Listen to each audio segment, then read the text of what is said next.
আসসালামু আলাইকুম। Real village cooking চ্যানেলে সবাইকে ওয়েলকাম জানাচ্ছি। আজকে একটা নতুন রেসিপি নিয়ে আপনাদের কাছে হাজির হলাম। আপনারা তো তালের অনেক রকমের পিঠা খেয়েছেন। আজকে আমি তালের চিতই পিঠা বানিয়ে দেখাবো, যেটা বানানো খুবই সহজ, খুব সহজ পদ্ধতিতে আমি বানিয়ে দেখাবো। চলুন তাহলে শুরু করা যাক। এখানে আমি তালের কাঁদ নিয়েছি। তালটা আগে থেকে মেরে আমি গরম করে রেখেছিলাম।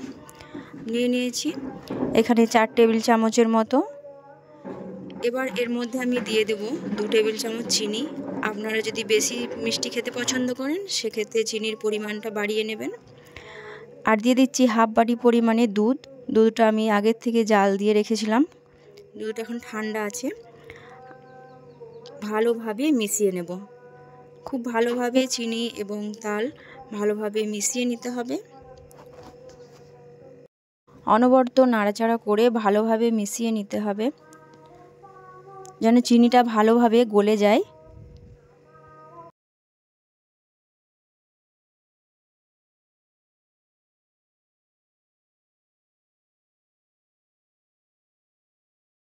যখন খুব ভালোভাবে মিশে যাবে দুধ এবং তালের মিশ্রণটা, এবার এর মধ্যে আমি অল্প অল্প করে দিয়ে দেবো ময়দা।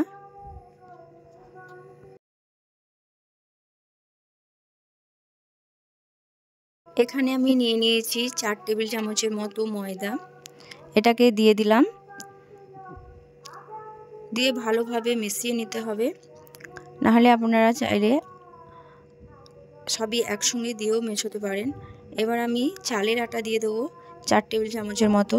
4 টেবিল চামচ দিয়েছি ময়দা এবং চালের আটা। সব কিছুকে ভালোভাবে মিশিয়ে নিতে হবে।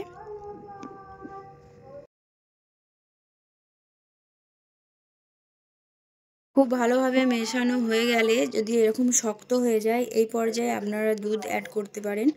দুধের পরিবর্তে আপনারা জলও অ্যাড করতে পারেন। এবার আমি আবারও দিয়ে দেবো 3 টেবিল চামচের মতো দুধ। দুধ দিয়ে ভালোভাবে আবারও মেশাতে থাকবো।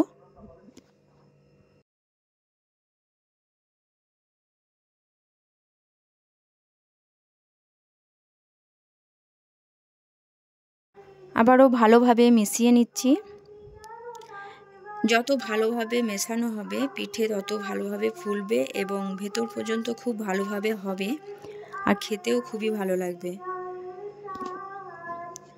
এই পর্যায়ে আপনার যদি মনে হয় একটু শক্ত লাগছে, সেই পর্যায়ে আবারও দুধ অ্যাড করতে পারেন।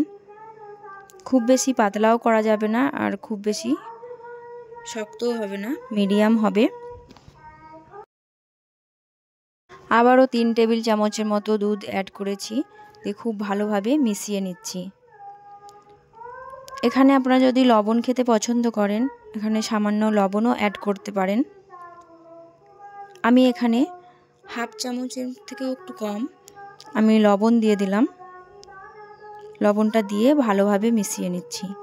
এবার যখন ভালোভাবে মেশানো হয়ে যাবে, আমি এখানে 1 টেবিল চামচের মতো নিয়েছি বেকিং পাউডার। বেকিং সোডা নয়, বেকিং পাউডার দিতে হবে। দিয়ে খুব ভালোভাবে মিশিয়ে নিতে হবে। খুব ভালোভাবে মিশিয়ে নিচ্ছি, যেন খুব ভালোভাবে বেকিং পাউডার ভালোভাবে মিশে যায়।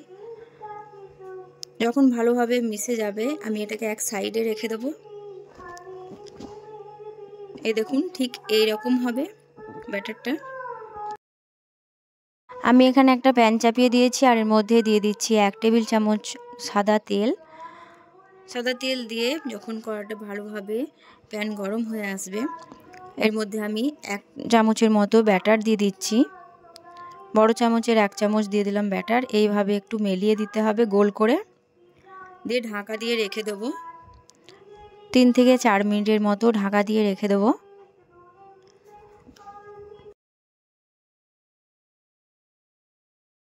এবারে একটা ঢাকনা দিয়ে ঢেকে দিচ্ছি। এভাবে ঢাকনা দিয়ে রেখে দেবো।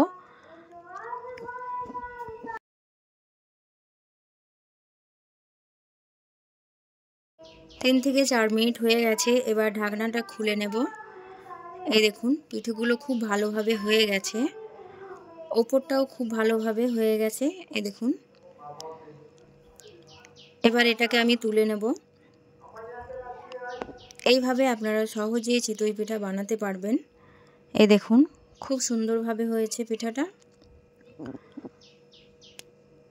এবার এটাকে আমি তুলে নিচ্ছি।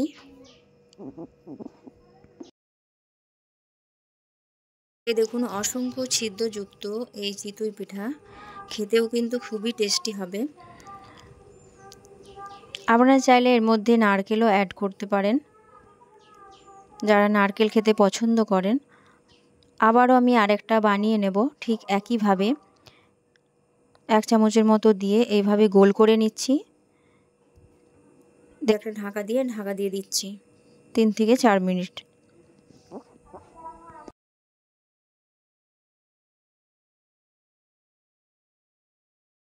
এই তালের সিজনে আপনারা এইভাবে পিঠা বানিয়ে খাবেন, দেখবেন খেতে খুবই ভালো লাগবে। এই পিঠাটাও হয়ে গেছে, এবার এটাকেও আমি তুলে নেব। ঠিক একইভাবে বাকি সব কটা পিঠে আমি বানিয়ে নেব।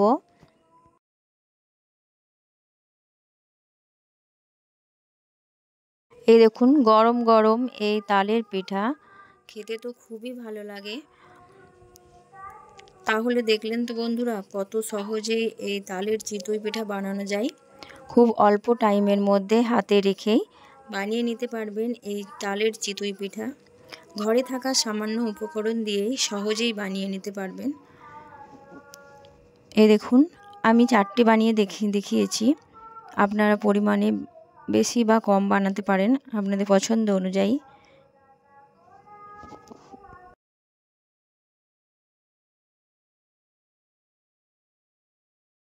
তাহলে বন্ধুরা আজকের আমার এই রেসিপি আপনাদের কেমন লাগলো অবশ্যই কমেন্টে জানাবেন। আর নতুন হয়ে থাকলে চ্যানেলটা সাবস্ক্রাইব করে পাশে থাকার অনুরোধ রইল। তাহলে আজকের এই রেসিপি এখানেই শেষ করছি।